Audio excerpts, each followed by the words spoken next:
Okay, so mabuti naman kahit pa paano may ginawa si Bongbong, pero alam naman natin na wala rin silbi yan.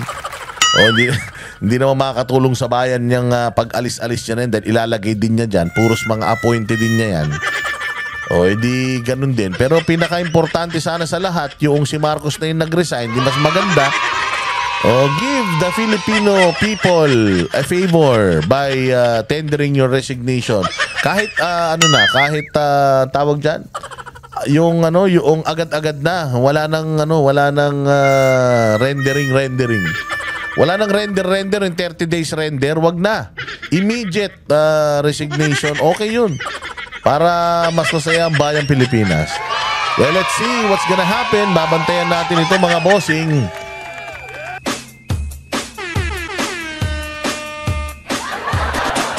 With the beat with DJ Glenn on the mix.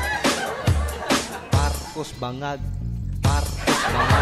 Yung magandang araw. Oy, magandang araw mga bossing. Kamusta naman ang ating buhay-buhay?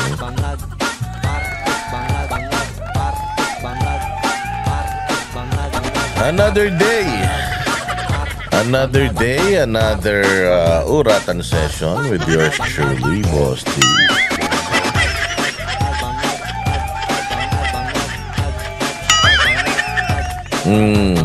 Ayan.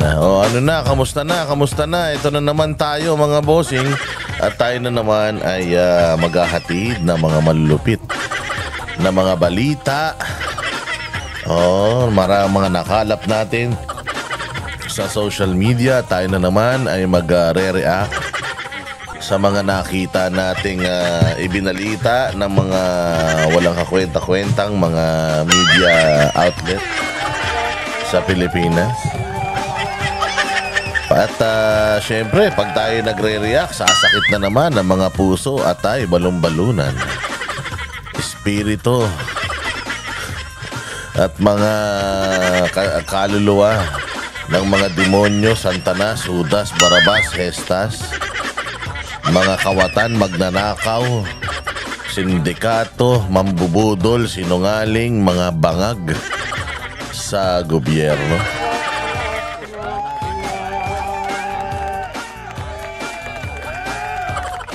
Hindi ba, mga bossing? At syempre, bago ang lahat, magpasalamat tayo doon sa mga tumatangkilik sa ating mga videos. Salamat po sa inyong pagla-like, pag-share, pag-comment, at syempre, importante sa lahat, yung inyo pong pag-super thanks sa ating channel. Maraming salamat po sa inyo. By the way, highway, marami pa po tayong mga nakikitang nanonood sa ating channel na hindi pa po nakaka-subscribe. Baka masyado kayong na-excite at kayo ay pindot na lang ng pindot ng play nang hindi pa kayo nakaka-subscribe. Maraming nakakalimot. Lalo na yung mga nanonood lang sa kanilang telebisyon. Wala yatang subscribe sa ibang mga TV eh. So better, punta kayo sa inyong mga cellphone. Tapos i-click ninyo yung subscribe and notification bell para lagi kayong notified sa tuwing tayo ay may gagawing mga kabulastugang video. Mga bossing, nako po, importante sa lahat yan. At yun na nga, simulan na natin ang ating uratan session. Grabe ang mga nangyayari ngayon sa ating kapaligiran. Alam nyo, usually kapag katapos ng eleksyon, pag natapos ang eleksyon, karaniwan bumabagsak talaga lahat ng mga ng mga YouTube channels. Yung karaniwan dyan, yung mga live streaming ng mga kapatid nating mga vloggers. Ako kasi hindi na ako nakakapag live streaming. Kaya ako, ang format na lang ng vlog natin ay parang live stream na din. Minus the reading of your comments. Pero rest assured na lahat ng mga comments ninyo sa video na to, binabasa natin, hina-heart ko lahat yan. Pero yung live comments, hindi lang natin nababasa. Pero parang ganun pa din naman yung format ng ating mga ng ating vlog para pa rin tayo nag-live stream, di ba? Pero usually bumababa talaga ang live streaming, yung activity kasi maraming mga tao after the election either disappointed or or sobrang happy nila sa resulta ng eleksyon. Kaya ginagawa ng ibang tao medyo nag-relax or nag-take a break sa politics. Kasi sobrang toxic talaga ng politics sa Pilipinas. Grabe ang toxic ng politics sa Pilipinas. Sobrang toxic nga ng politics dito. Hindi na alam ni BBM kung anong gagawin niya sa buhay niya. Hindi nga alam ni BBM kung ano magagawin niya. Magbibigti ba siya online? Kakain siya ng bubog, ng blade? Oo, magsasampalan sila ni Katunying. Hindi na niya alam ang gagawin niya para maging relevant Kasi syempre kabado na yung mga kupal na yan Oo, kinakabahan na sila kasi patapos na nga sila imaginein mo, patapos na sila. Meron silang ginawang kumbaga pagpapapogi sa taong bayan sa loob ng 3 taon. Pero nabwisit sa kanila. Ang taong bayan hindi nila na-win. Hindi nila na-win ang taong bayan considering na nag-focus sila into buying yung pagmamahal ng mga Pilipino. Parang ang ginawa kasi ni Bongbong at saka nung pinsan niyang tanga, ang ginawa nila, ang dalawang bugok na yan, isang lahi lang ng mga bobon pinanggalingan ng mga tukmol na yan. Ang ginawa kasi nila, pag-upo nila, ang inisip kagad nila, yung succession kagad. Kasi imagine mo, taing-tai sa kapangyarihan ng mga punyeta na yan.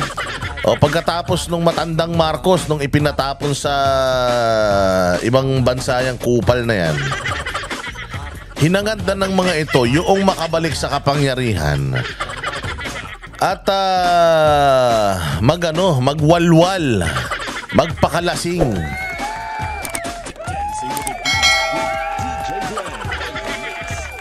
Yan ang gustong gawin ng mga hinayupak. Kaya pag-upo nila, iniisip nila kagad yung succession. Nakuha na nila ulit yung kapangyarihan at sa tagal nilang nawala sa kapangyarihan, gusto nila na i-manipulate at gawing kanila na. Habang unti-unti naman silang pinapasok ng mga komunista dahil syempre balitang-balita kasi na yung mga liberal na yan, talagang mga komunista yan. Ang pinuno talaga ng komunismo sa Pilipinas, dalawa, hindi lang si Joma Sison. Pati si Ninoy Aquino ay pinuno yan ng komunismo sa Pilipinas. Yan ang nagpakalat ng komunista. Siyempre, basta may dilawang tae sa gobyerno, ibig sabihin namamayani muli ang mga komunista sa gobyerno.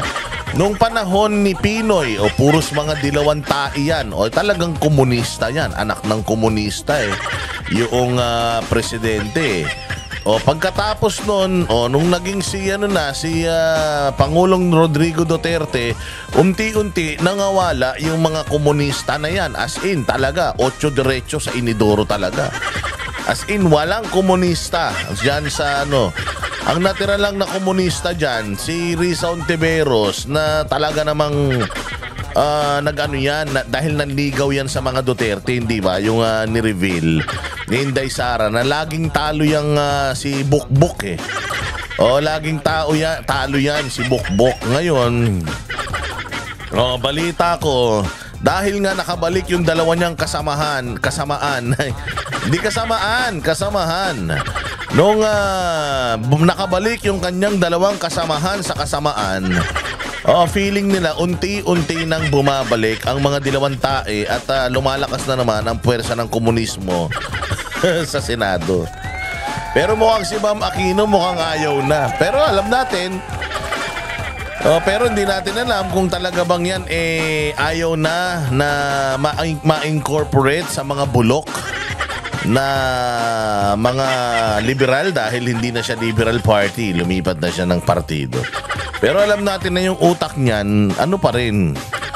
Bulok pa rin ang utak niya kahit naman magpalit ka ng partido, bulok pa rin yan.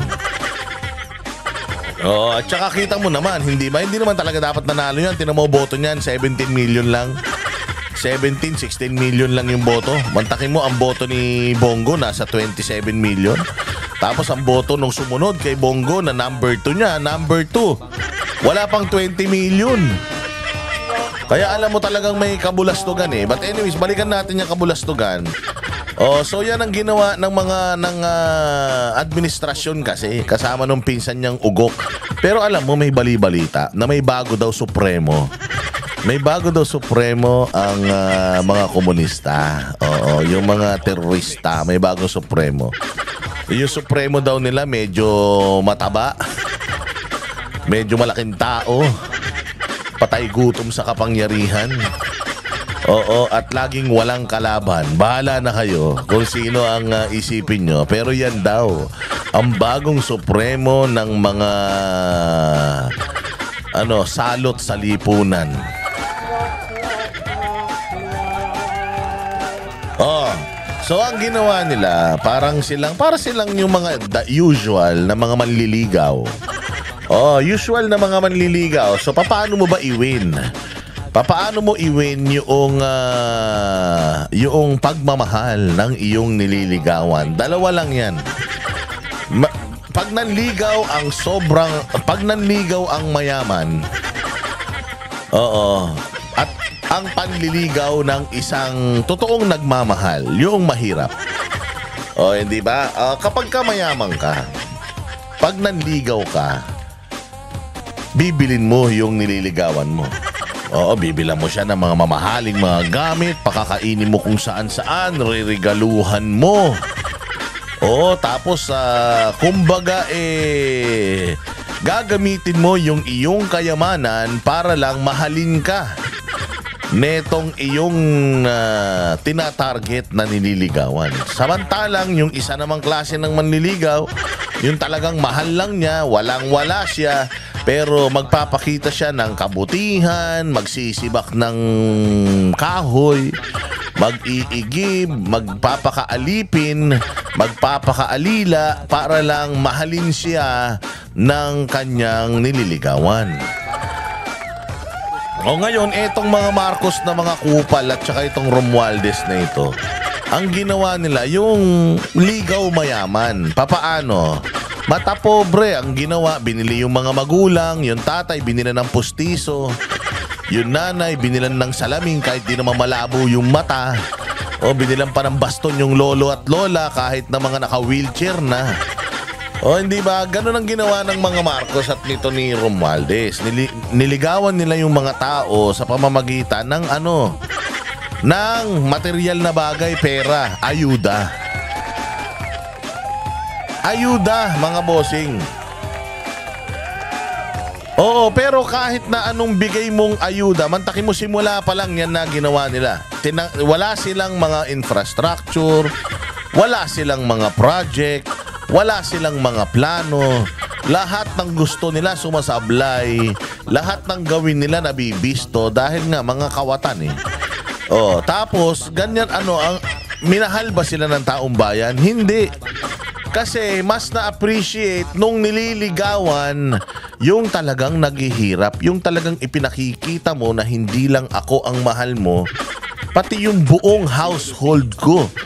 Hindi sa pamamagitan ng pagbili ng mga ng mga mamahaling mga gamit at kung ano-ano pa. Pero yung ipakita mo na sincero ka talaga, na makakasama kita sa hirap at ginhawa. O hindi ba? Na ikaw ay nakikita kong talagang pinaghihirapan mo yung tiwala ko, talagang gusto mong makuha. At you are working hard, you are breaking a leg, you are investing your blood, sweat, and tears para sa aking matamis na oo, mas na-appreciate yun ng tao. Kasi yung mga katulad ng mga yan, nila Romualdez at saka ni Marcos, na kapag niligawan ka sa pera, babawi yan. Bababuyin ang katawan mo niyan. Oo, baka mamaya niyan pagka sinagot ka na niyan at minotail ka niyan. Baka may mga dala pang mga martilyo't pako yan. Oo, baka hampas-hampasin ka pa ha sa sobrang hirap na inabot niya sa'yo. Pinasabik mo ko pinahirapan mo ko Baka habang naglalabing-labing kayo niyan, nilalatigo ka pa ng hayop na yan. O baka pinapaso ka pa ng kandila at saka pinipitik-pitik pa yung eyeballs mo. Sa sobrang laki ng ininvest niya sa'yo, bababuyin ka niyan pag nakuha ka na niyan. Pinahirapan mo yung mga mayayaman na yan, ganyan yan. Pag di nila nakukuha yung gusto nila, nanggigigil. At kapag nakuha na nila yung gusto nila, umaabuso. Kaya nga may mga kaibigan ako, may mga kakilala ako na sa sobrang gigil, minsan nahihimatay na sila versus yung talagang naghirap at talagang niligawan ka ng maayos, irerespeto ka niyan. Kapag nakuha niya ng matamis mong oo, mas magiging peaceful, mas magiging masarap at masaya ang magiging buhay niyong dalawa dahil alam mo na sa hirap at ginhawa, ipinaglalaban at ipaglalaban ka.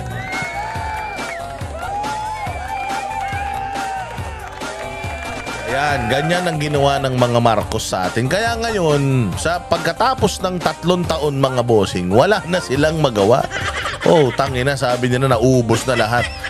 Alam nyo ba mga bossing na ang hinihingi nila na budget natin for 2026 ay putang inang yan ngayon 6 trillion. Doble yun from last time. 6 trillion doble yun. Alam mo ba hinihingi na nila sa susunod 11 trillion na.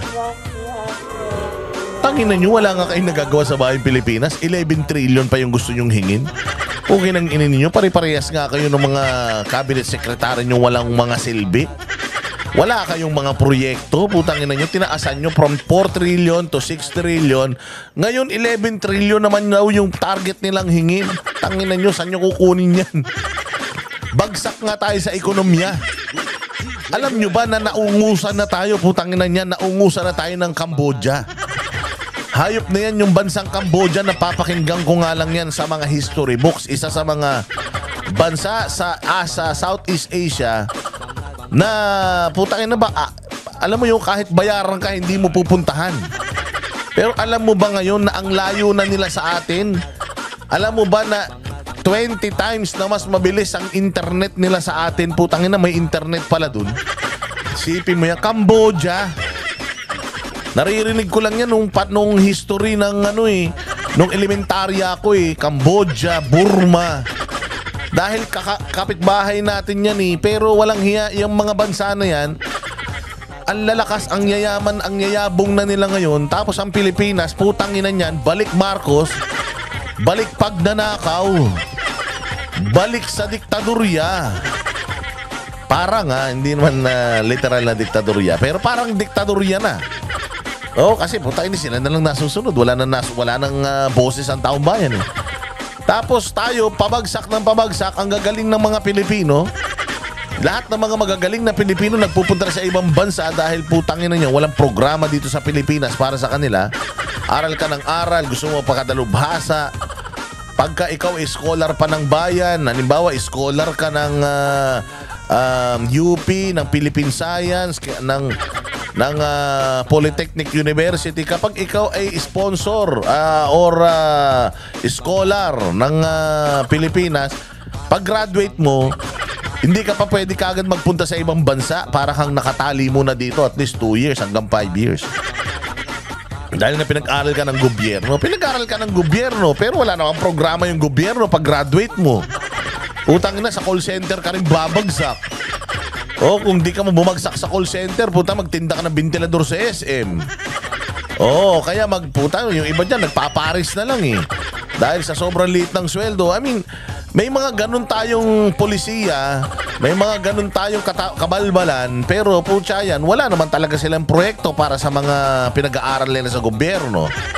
Hindi ba? Yan yung isang problema natin. Magaling lang tayo sa plano Pero wala talaga tayo sa execution. Kita mo yung ibang mga bansa, Burma.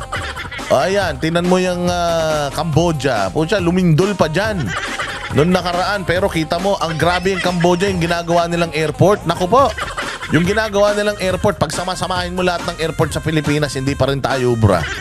Yung airport natin, paatras eh. Putangin lang yan eh. Imbis na paganda, papangit ng papangit.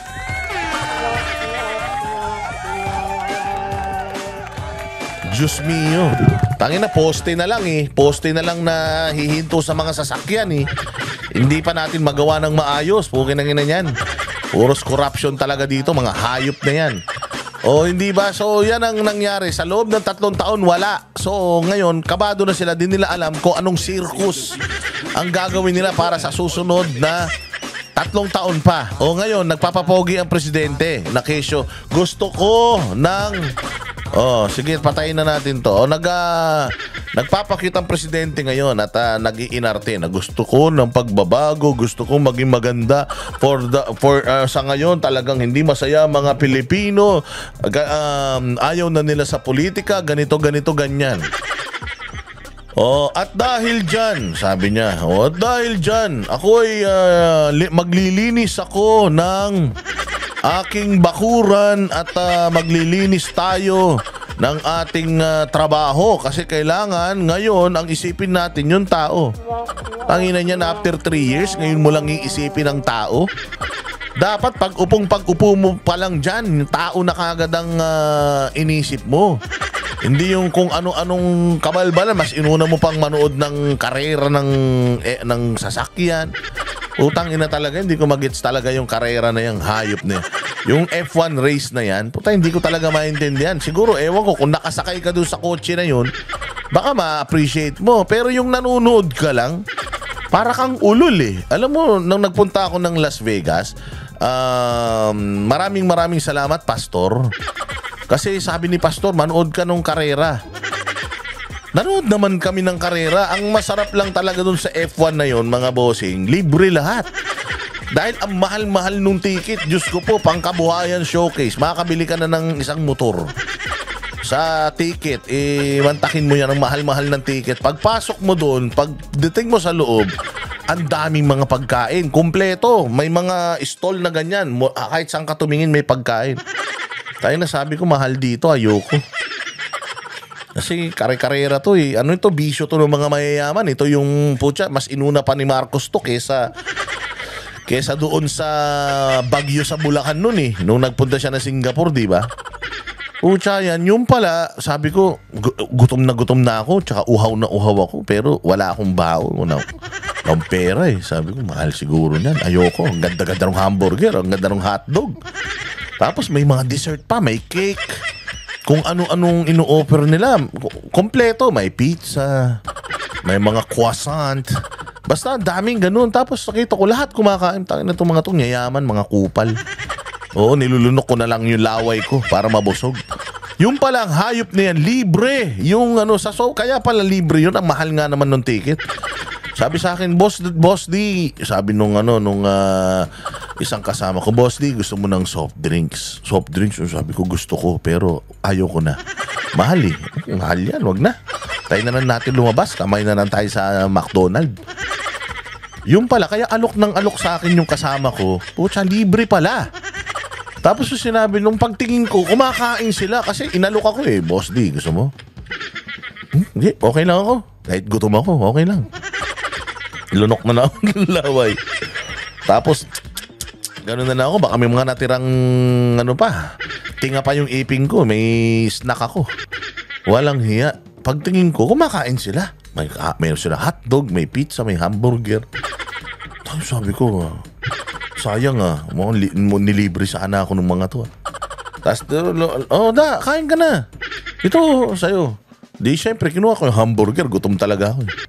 Oh, kung gusto mo, pumunta ka lang dun. Libre. Libre! Patay.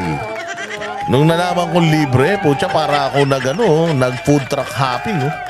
Lahat, kahit pagka kumuha ko, kinagat ko isa, tinatapong ko na. Para masulit ko yung bayad ko. Pagtingin ko ng pizza, pag amoy ko, tinatapong ko na. Oh, tas yung soft drinks, pag natikman ko na, tinatapong ko na. Mahal eh. Mahal ba naman ng ticket? So, yun na nga.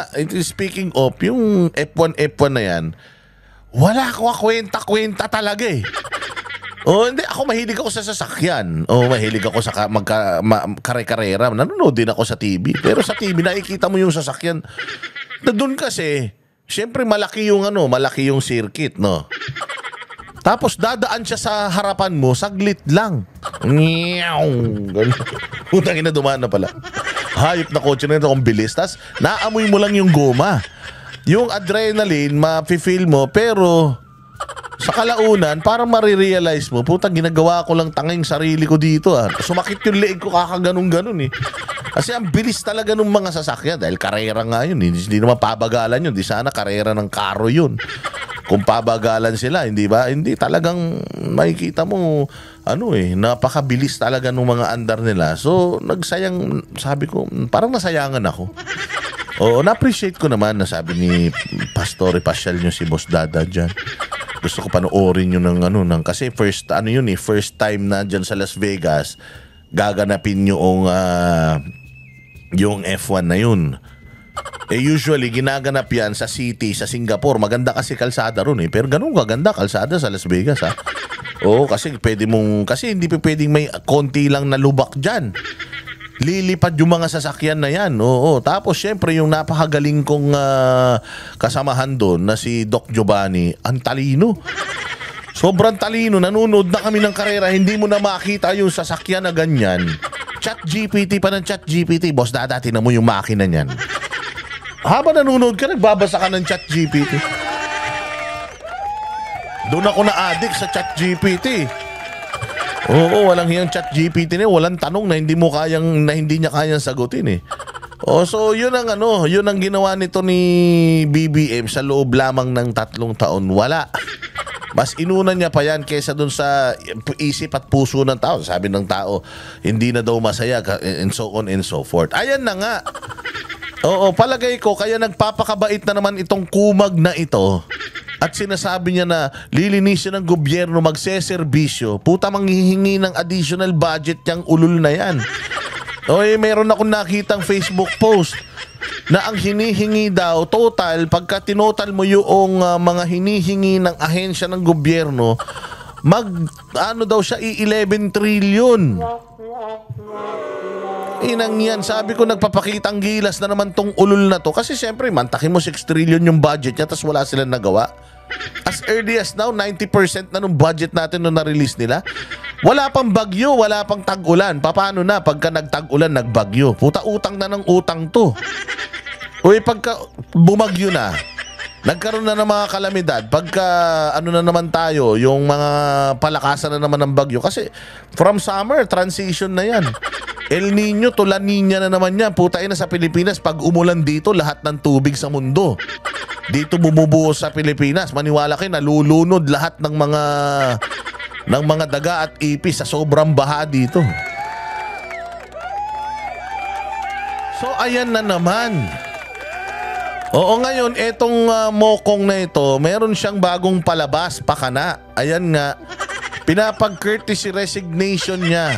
Pinagre-resign niya lahat ng mga cabinet secretaries niya. Bakit? Bakit mo pinagre-resign lahat ng mga cabinet secretaries mo? Kasi daw, he wants to start clean. Putang ina ka. Sino pa naglagay sa mga cabinet secretary na yan?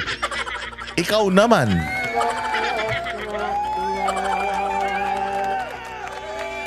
So, ibig sabihin, pinaglalagay mo tong mga ulul na ito.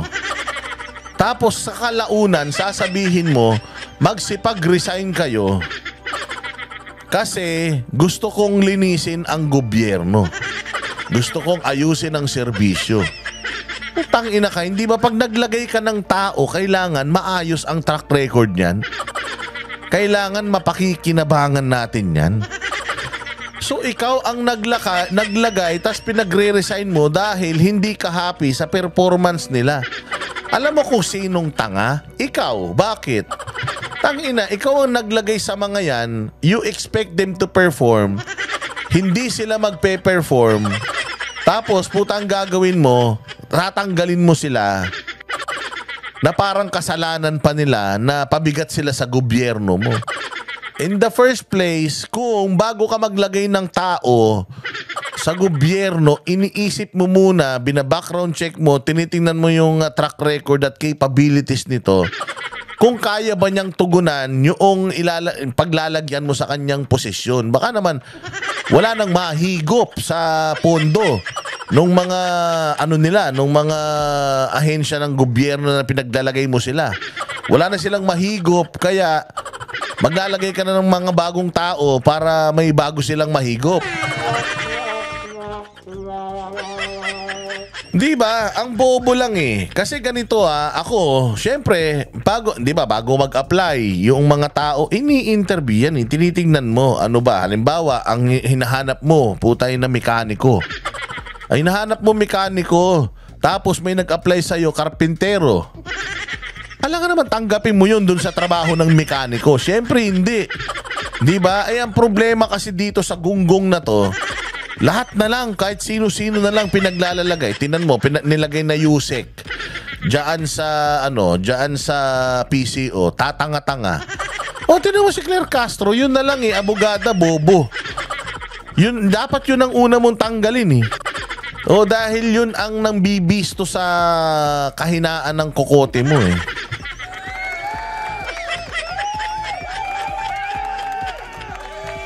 Di ba? So ngayon, dahil tamad to, sobrang tamad dapat yan iisa-isahin mo yan. From this department and up, i-evaluate natin. Kamusta ang ekonomiya ng Pilipinas? Bagsak? Sino ang economic team natin, itong mga kupal na to? Pagpaliwanagin mo, bakit ganito yung numero natin? Ba't hindi tayo umangat? Bago kayo pumasok, eto na tayo Bakit nung nagsipasok kayo, putsang bumaba pa? O kaya, nandiyan na lang? O kaya, tumaas man, konting-konti lang. Bakit? Hindi ito yung pinoproject natin Bakit? Yun nga sir, ganito, ganyan. Anong solusyon nyo? Wala kayong solusyon? Magsilayas kayo dyan. Ganun dapat. Ini-evaluate mo bawat posisyon, bawat iba departamento, iniisa-isa mo. Bilang ikaw ang chief executive ng bayang ito, bawat mga departamento mo, titingnan mo kung meron ba silang, may nagpa-prosper ba. Anak ng tinapay. Alam mo ginawa niya? Tayo na, start fresh tayo. Para maganda, buong Pilipinas, lahat ng cabinet secretary pag-resignin nyo. Pagre-resignin mo, okay, sige, pagre-resignin mo. Okay, back to zero. Tapos ang gagawin mo, puta, ibibenta nyo ulit yung mga posisyon. Doon sa mga gustong magkaposisyon. Di putangin na, kumita na naman kayo. Tapos, ang Pilipinas, ano mangyayari? Di ganun din. It's a vicious cycle. Kasi nga, yung mga pinaglalalagay yung mga tao, mga incompetent. When you put an incompetent person in a cabinet position, babagsak talaga yung ahensya niyan. Hindi ba? Kasi nga, yun ang ugali nyo yung due diligence, hindi nyo ginagawa. Kasi bakit nag-fail? So inaamin ni Bongbong Marcos that yung 3 years niya is a failure. Bakit? Kasi nga gusto niya tanggalin. Ito trabaho to ng trabaho ito ng mahinang nilalang. Trabaho to ng mahinang nilalang. Yung walang paninindigan, ganito ang style. Mag-resign kayong lahat. Mag-resign kayong lahat. Kasi ayaw niyang magsisante. Alam mo kung ba't ayaw niya magsisante? Kasi nga, puta, may mga utang na loob siya sa mga yan. Kaya kesa sisantehin kita, sasama pa loob mo sa akin, mag-resign na lang kayo lahat, sabay-sabay. Kasi puta, pag di pa kayo nagsialis dyan, pag upo ni Inday Sara, tangin na kakasuhan kayo lahat yan. So magbago na tayo bago na ilagay natin dito sa posisyon. Alam ninyo yung mga lalaking walang paninindigan? Sa mga lalaki dyan pati sa mga babae na din. This applies to both sexual orientation, babae at lalaki. May mga lalaki na ayaw na nila sa babae, hindi pa nila kayang hiwalayan kasi wala silang lakas ng loob at wala silang bayag. Mas gusto nila na mambabae na lang sila, tapos kapag nahuli sila, sila na lang yung iwanan ng babae. Wala silang guilt wala silang guilt na dadalhin sa buhay nila. Halimbawa, hiniwalayan siya, tapos nagbigti yun pagkatapos. Hindi niya ngayon responsibilidad yun kasi hindi naman ako nakipaghiwalay, siya naman. Yung mga ganon, may ganyan din mga babae. Naputya yan, ayaw na nila sa boyfriend nila o nakikipag-date na sa iba. Pag nalaman ng boyfriend nila, yung boyfriend nila makikipaghiwalay na lang sa kanila. O yung iba naman, may mga banat pang, it's not you, it's me, cool off muna tayo, yung mga ganyan. Yaan yung mga walang lakas ng loob, walang mga bayag na magdesisyon para sa ikabubuti ng ng kanilang pangsarili, mga kasarilan nila. Ganyan niya. Katulad dito ni Bongbong Marcos, instead of isa-isa yan, na i-evaluate ko at tanggalin ko yung walang kwenta, maiwan dyan yung matitino. Pucha, generalize niya na lang. Dahil tamad talaga siya tanggalin na lahat. Or hindi tanggalin mag-resign. Mag-resign because kung tatanggalin natin, okay, tingnan mo si Arnel Ignacio dahil ano siya? Si Arnel Ignacio dahil Duterte supporter at Duterte ang dugo niyan, tinanggal nila. Kaya nilang tanggalin pag Duterte. Pero pag mga kalahi nila, hindi nila kayang tanggalin yan. Courtesy resignation kayong lahat. Ngayon nag-resign si Remulla. Si John Vic Remulla nag-resign ngayon, si Win Gatchalian. Si Gatchalian ng DSWD nag-courtesy resignation na din.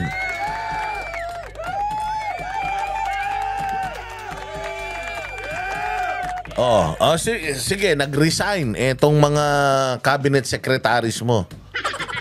Anong plano mo, sir, pag nag-resign sila? Anong plano mo? Dyan sa DILG, nag-resign si Remulla. So, anong plano mo? Headless chicken sila ngayon. Yung opisina nila, putangin na kung sino-sino nagdidesisyon dyan.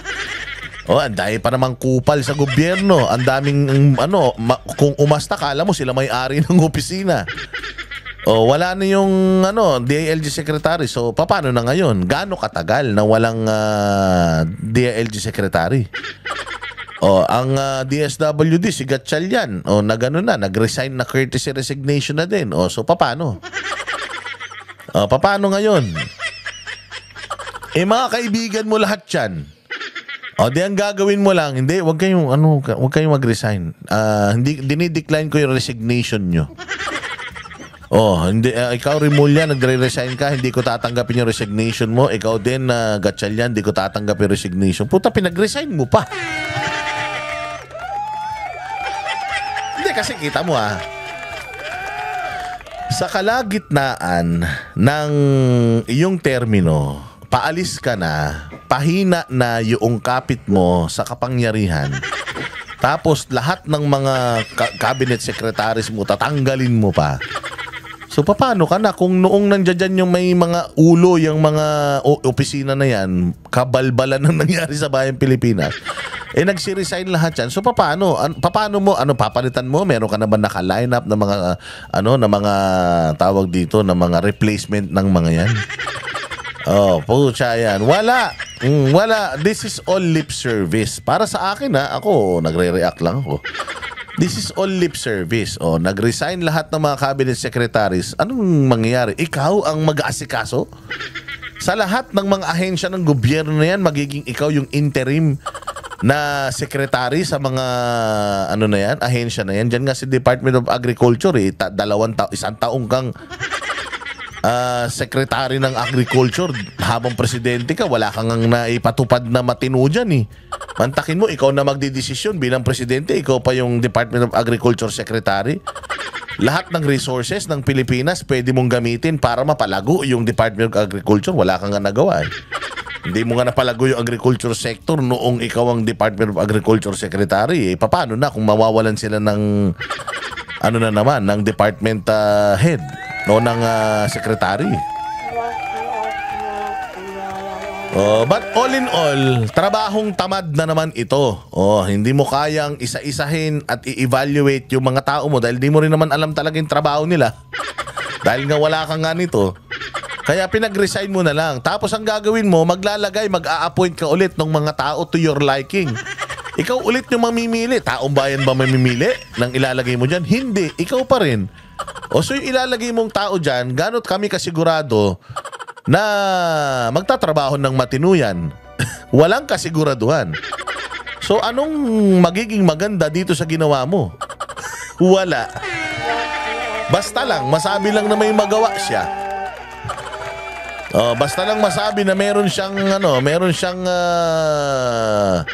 maayos na sino pa ba yung mga nag-resign, no? Kasi ito nakikita ko ngayon sa social media, mga bossing. Ayan, nag-resign si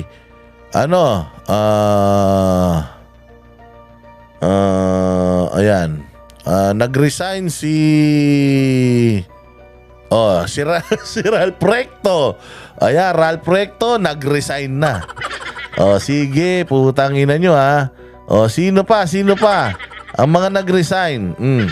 Ba't kasi hindi na lang ikaw mag-resign? Putang ina niyan. Pinahihirapan pa natin Pilipinas, bongbong eh. Putang, gusto mo maging maayos Pilipinas, mag-resign ka. Sigurado ako, putang ina, maayos ang Pilipinas. Kahit wag na si Inday ipalit. Si Leni Robredo na ipalit para putang ina sa kasiyahan ng mga puso nyo.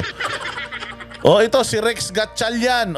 Rex Gatchalian, I serve at the pressure, immediately resign. Tinan mo ha, putang ina, style ng mga to. Yung mga nag-resign na yan, ibabalik niya yan. Ibabalik niya yan. Hindi, maganda ginawa mo sa balik ka. Hindi, maganda ginawa, balik ka. Putang, style lang to eh. Sino pa nag-resign? Si Vince Dizon. Kinang-ina niyan si Vince Dizon. Nag-resign na din. Puta, yan ang alam matinumong sekretary. Puta na, nag-resign pa. Nag-resign na si Vince Dizon. Sino pa ang nagre-resign? Sige, kinang-ina nyo. Ito dapat mag-resign talaga to. Si Cristina Prasco. Willing to file. Gaga, mag-resign ka nung willing to file. Putang ina. Hindi namin kailangan yung willingness mo to file resignation. Mag-resign ka.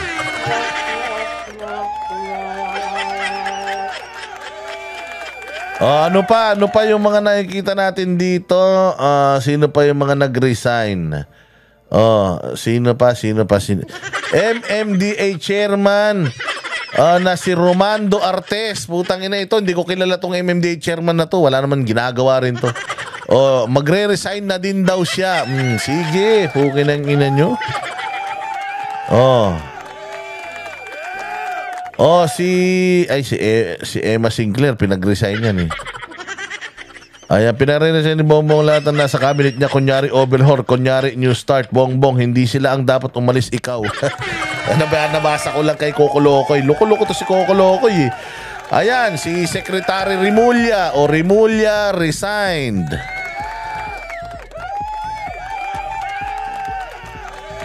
Wag si Auntie Claire. Ay Claire, wag kang feeling secretary. Wag kang aalis, diyan ka lang. Putang ina, wala kaming laruan pag umalis ka. Diyan ka lang Claire Castro, wag kang aalis.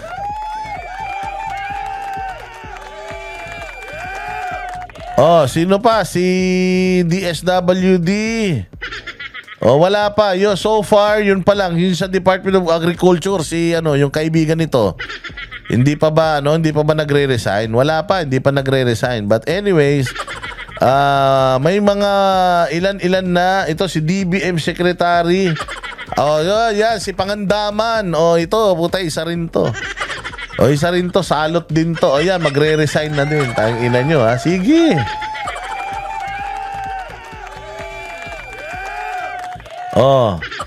Si Chairman putang ina, ayaw talaga umalis ni Chairman Garcia.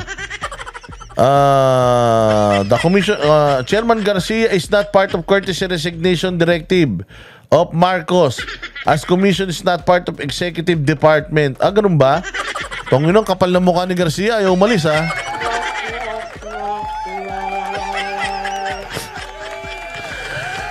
Pati si Bersamin umalis na, mga bossing. Hindi na po Miyembro ng gabinete si Bersamin. Okay, so sino pa ang mga nawala? Agriculture, nagsumiling curtain. Okay, pati si Agriculture Secretary Laurel, Francisco Chu Laurel, wala na rin. Palakpakan. Utangin na nyo. Okay, alisin. Pusta tayo bukas, babalik lahat yung mga yan. Sino pa ang mga nag-resign? Walang hiya na yan. Saan ka naman makakita kasi meron tayo 62% ng FDI, foreign direct investment, bumaba 62%. Oo, 62, more than half, mga bossing, yung mga investors galing sa ibang bansa, nagsisilayasan na. Ayan, nakalagay dito, 62% FDI plunge. Bumagsak ang ating foreign direct investors or foreign direct investment.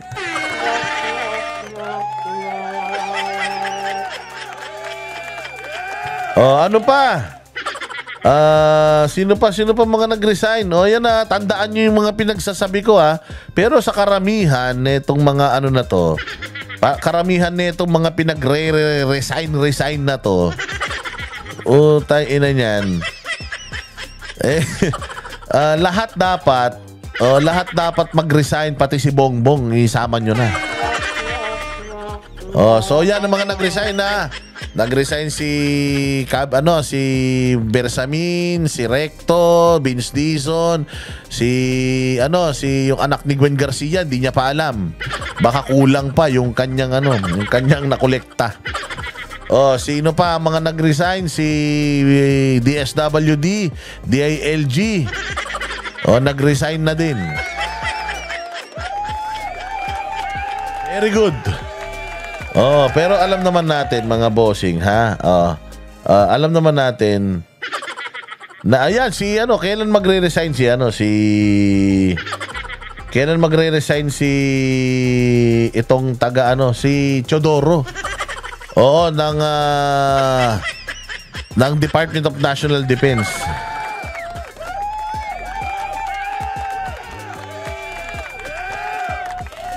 As of 11 a.m. ang mga nag-resign na, mga bossing.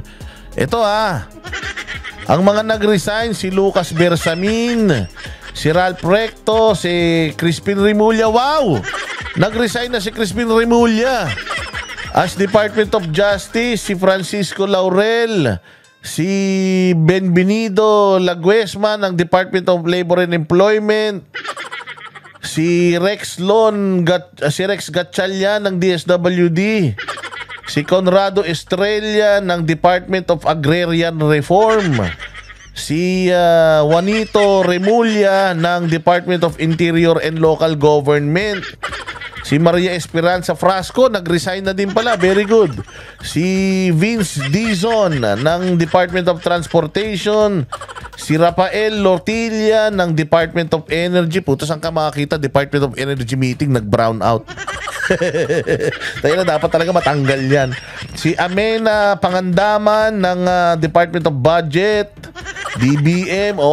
Putsang ina, puro budget. Ang laki ng budget nyo, wala naman kayo nagagawa. Si Henry Ruel Aguda ng Department of Information, DICT. Tinanggal na rin, wala rin alam nyo, wala naman signal sa Pilipinas. Buisit ka. Si Hans Kakdak ng Department of Migrant Workers. Talaga, umalis na si Kakdak, tas habang tinanggal din niya si Arnel Ignacio. Sige, si Arsenio Balisacan ng National Development Authority, NDA. Si Minardo Guevara ng si Soljen, umalis na. Yan pa naman yung nag-ano.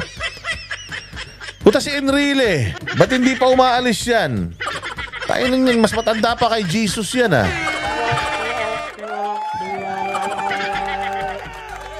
Si JB Ruiz. Tinanggal nyo kagad si J. Ruiz ng Presidential Communications Office. Si Frederick Go ng President for Investment and Economic Affairs. Si Roman Artes ng Metropolitan Manila, MMDA. Hindi ko talaga kilala to At saka si Jose Francisco Benitez, Director General, Technical Education and Skills Development, TESDA. O yan So ang makakapal lang muka, ang hindi pa umaalis, si Enrique Manalo ng Department of Foreign Affairs, si Gilbert Chodoro ng Tanggulang Pambansa, si Chodoro Herbosa ng DOH, si Manuel Bonoan ng DPWH, si Angara ng DepEd, si Antonia Loizaga ng Department of Environment, DENR, si Renato Solidum ng Department of Science. Huwag nyo natanggalin niya si Solidum.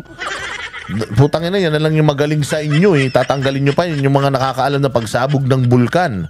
Si Jose Rizalino Acuzar ng Department of Human Settlement and Urban Development.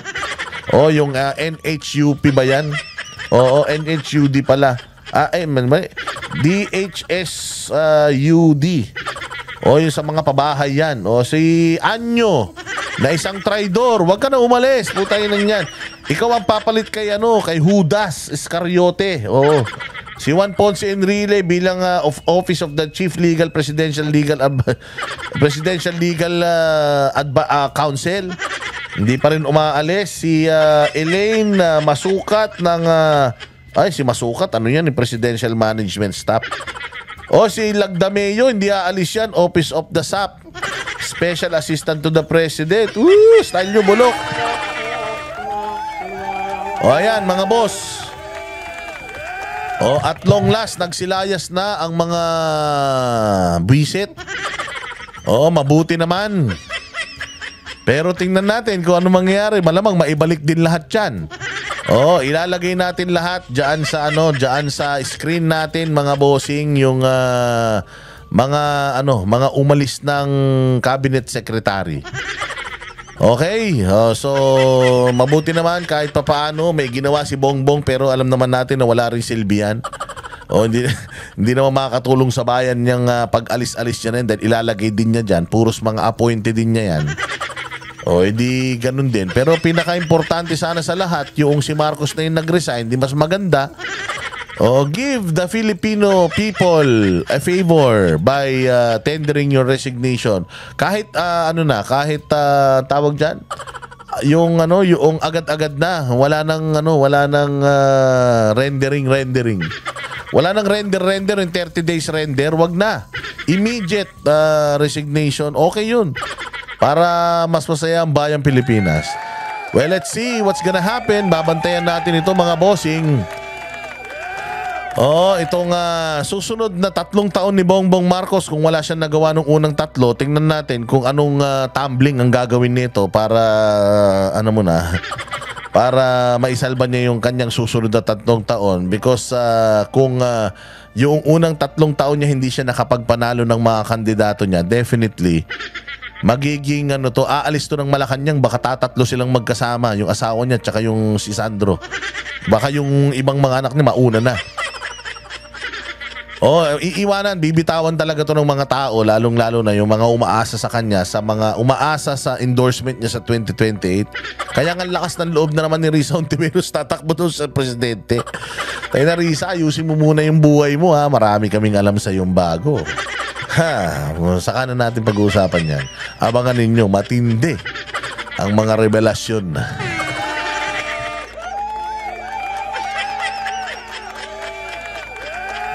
Kaya ayan, mga bossy, magabang tayo kasi nga ang hinihingi daw na budget sa 2026. Tayo na, uupo pa naman daw to sa BICAM. Kaupo sa BICAM, tanga, hindi mo naman trabaho yan. Co-equal body mo yan, Congress at Senate, tapos uupuan mo, ano yun, i-impluensyahan mo. Ingot ka talaga. Meron kang veto power. May mga ito kasi maraming press release to na pambobo Yung mga vlogger niya lang ang maniniwala Ang sipag talaga ni Presidente, uupo sa BICAM para maayos yung budget. Tanga. Yung BICAM, trabaho nila yan na yung budget. Hindi mo trabaho yun. Kahit umupo ka dun, wala kang silbi dun. Meron kang mga priority bills. Yan yung mga sasabihin mo sa SONA mo. Dapat itong Congress at Senate, Ayon sa iyong mga priority bills, doon iikot yung kanilang budget. Ngayon, pagdating sa'yo, tiningnan mo, putay, aralin mo kasi. Hindi yung pirma ka ng pirma, puro blanco daw. Nung BICAM report, tas pagdating sa'yo, may mga laman na. Tiningnan mo, hindi pare-parehas doon sa mga ipinangako mo. Unang nagreklamo sa kanya, DILG. Diba? Na, teka sir, hindi ito yung pinangako mo. Ito yung usapan natin. Ganun ba? Sige, balik natin. Kasi nga, hindi nag-aaral ng leksyon tong kumag na to. Kaya nga yung mga cabinet secretary, mas ideal sa kanya na pag-resignin na lang sila lahat, ibalik na lang niya yung mga kaibigan niya. Hindi, mga kaibigan niya na nag-resign. Halimbawa, si Lagdameo, mag-resign as SAP. O sasabihin niya na, hindi, I did not accepted. Mali, did not na accepted pa. I did not accept the resignation of Lagdameo. O, di ba gaganunin lang naman niya, style niya bulok. But sana kung nag-resign lahat yan, talagang tatanggapin mo. Hindi, may mga mariretain dyan. At kung sakali man hindi ma-retain niyang mga yan, sigurado ako na yung mga umalis niya, may mga referral yan. Tapos yun din ang yun din ang i-hire mo. The same Apple yan. Same Apple. O, di ba? O, kaya ayan, mga bossing, abangan natin kung ano pang gagawin nitong mga ugok na ito at tanggihan natin. Yun nga, yung sinasabi ko, uupo ka doon sa BICAM. Hindi mo trabaho yun. Trabaho mo bilang presidente, scrutinize kung ano yung napag-usapan ng BICAM at i-veto yung sa tingin mong hindi magandang insertion nila. Yun ang trabaho mo. Yun ang pagtuunan mo. Hindi ka kailangang umupo sa pagbalangkas ng budget dahil ang trabaho mo is pirmahan yung budget na binalangkas nila. Kung mayroon kang hindi gusto, tanggalin mo. Kung okay sa'yo yung corruption nila, pipirmahan mo. Ganun lang kasimple yun, bongbong. Oo, yun ang trabaho mo. Gawin mo lang yung trabaho mo. Prioritize mo yung mga Pilipino. Baka sakali, mahalin ka ng mahalin ka ng Pilipinas. Pero kung ganito ka kahina, ganito ka clueless, wala kang katibay-tibay na maaasahan, paiikutin ka ng mga nasa paligid mo, uubusin lang nila pera ng taong bayan, babalatuan ka na lang siguro, di natin alam. Yari tayo dyan. Kahit na bagu-baguhin mo pa kung sino yung nandiyan dyan, hanggat ikaw yung nakaupo dyan, walang mangyayari. Minsan, ang problema hindi yung mga nagtatrabaho. Ang problema yung amo. Kaya kung ako sa'yo, malay mo, mas masarap kaya, bongbong, kapag yung para kang Disney princess.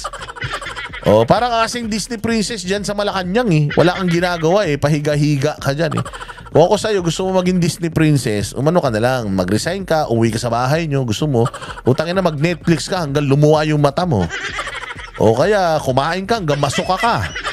Wala kaming pakialam kung anong gawin mo sa buhay mo, anong gawin mo sa bayan mo, sa Ilocos, anong gawin mo sa bahay mo, gusto mo sunugin mo yan, wala kaming pakialam. Pero hanggat ikaw nagpapatakbo ng bayang Pilipinas, ni drug test, di mo man magawa, ni hindi mo kami ma-assure na hindi ka sabog, mas mabuti pa, step down na. Step down lang kung ayaw mo naman, okay lang din. Tapusin mo hanggang 2028. Walang problema yun, natiis nga namin 3 taon Diba? Natiis nga namin 3 taon mo Mano ba naman tiisin namin yung another 3 years? Sanay na kami. Sa pahirap pa lang ng tatay mo, 25 years yun Tapos napalitan ni Cory, napalitan ni Ramos, napalitan ni Erap. Putangin na. Grabe hirap ng Pilipinas sa inyo. Mga wala kayong silbi lahat. Natiis nga namin yun 3 years mo pa kaya. Kaya namin. Pero wag ka na sosobra sa 3 years Sobra na yan. Okay na yung 3 years. Okay na yung 6 years Natapos mo na yung 3 years. Next 3 years. Okay na yun Last na yun. Maraming salamat mga bossing. Kita-kita tayo ulit sa susunod na vlog. Marami pa tayong pag-uusapan. Pero for now, dito muna tayo. Mabuhay. God bless you.